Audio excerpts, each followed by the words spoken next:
Beings we cannot see are closer to us than we think. Just because they are unseen does not mean they do not exist. People easily use a single word to conveniently describe the unseen: ghosts. That is not entirely wrong, but can every being in this world truly be called by the same name? Beings that once were human, and beings that were never human. They may remain in the same space, yet they cannot be understood by the same standards. In many exorcism accounts and shamanic cases, problems begin when this distinction is not recognized. This video is not meant to provoke fear, but to present a way of understanding the unseen. First, the Yeongga. Among the beings we fear, some were once someone's family. A Yeongga is not a monster, but a person who once existed within our lives. Yeongga does not simply mean a dead person or a ghost. It refers to a being that was once human, a respectful way of addressing the deceased.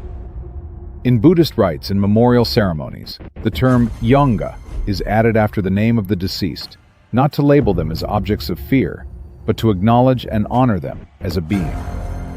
A Yeongga is the trace of someone who once breathed, lived, loved, and regretted.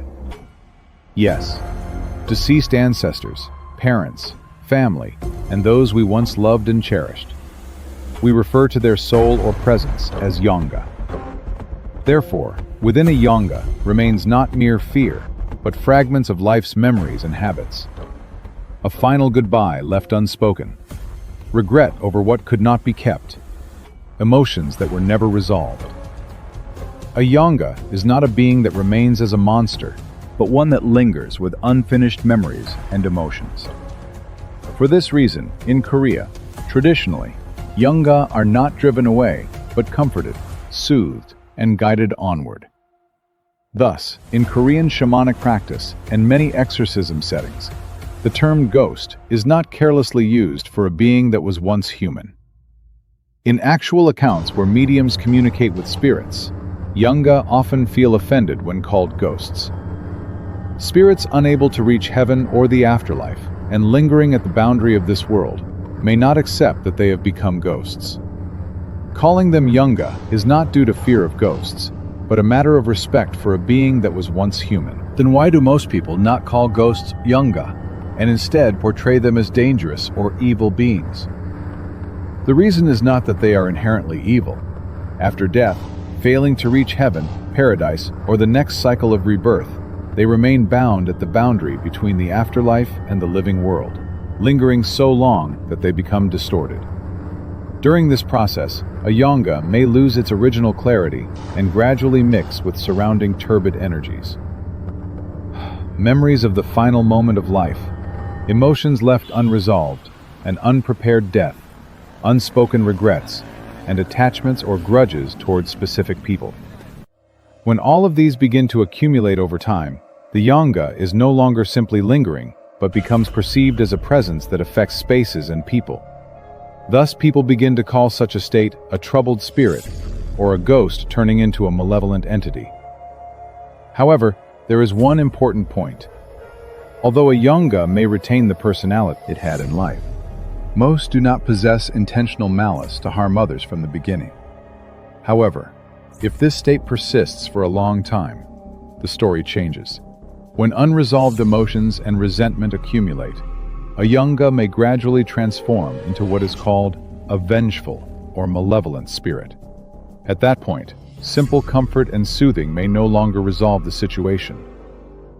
Some exorcism cases explain that a being which began as a Yeongga was elevated into a dangerous presence due to time and environment.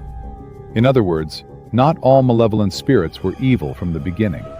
They may be the result of a Yeongga that was never properly guided onward, becoming fixed in a distorted form.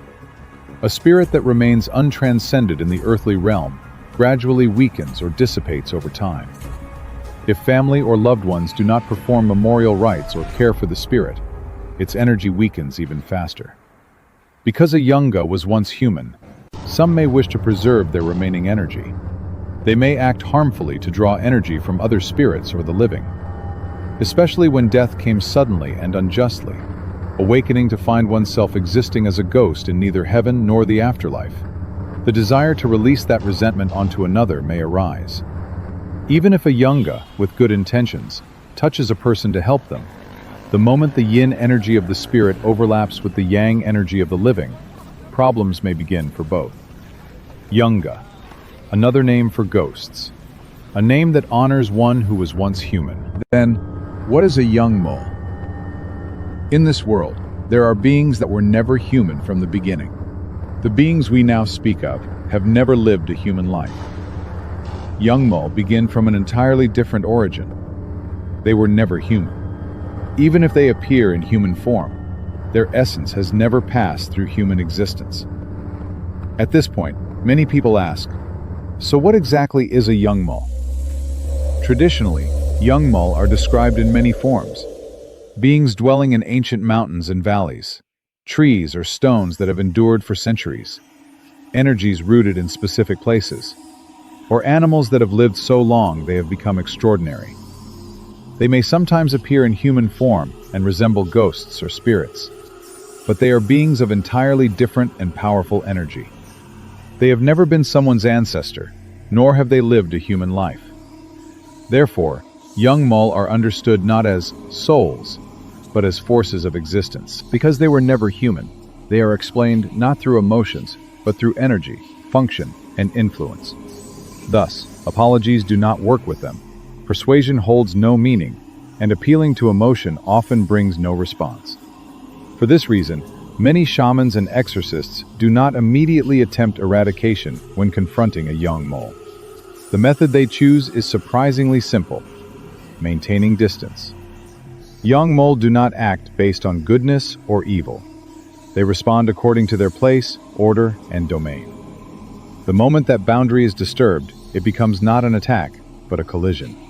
Therefore, in some cases, respecting the boundary and withdrawing becomes the wisest response. Here, one important misunderstanding must be corrected. Yeongmul are considered dangerous, not because they are evil, but because they do not move according to human standards of morality.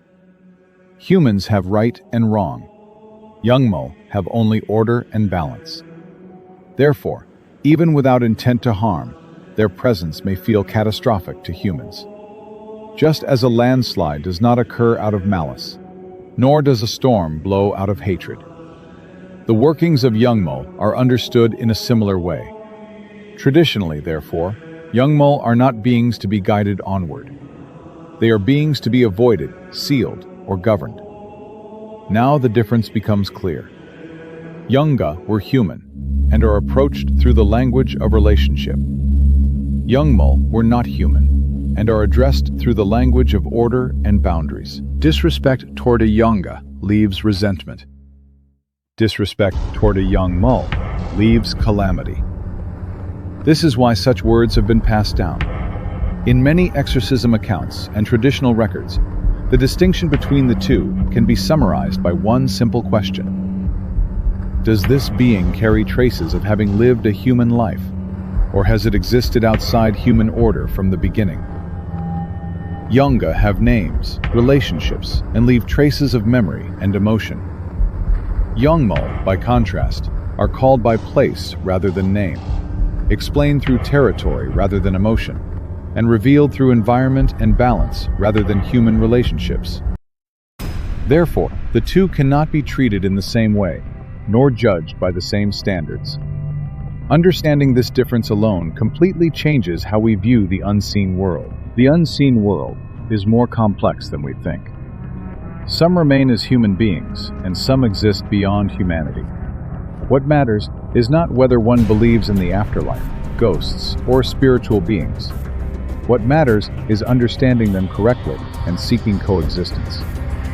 The moment we call everything by the same name without even knowing what we face, this world becomes more dangerous.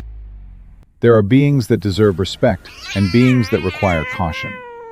And the moment we understand the difference, the unseen world becomes a little less frightening and a little more understandable.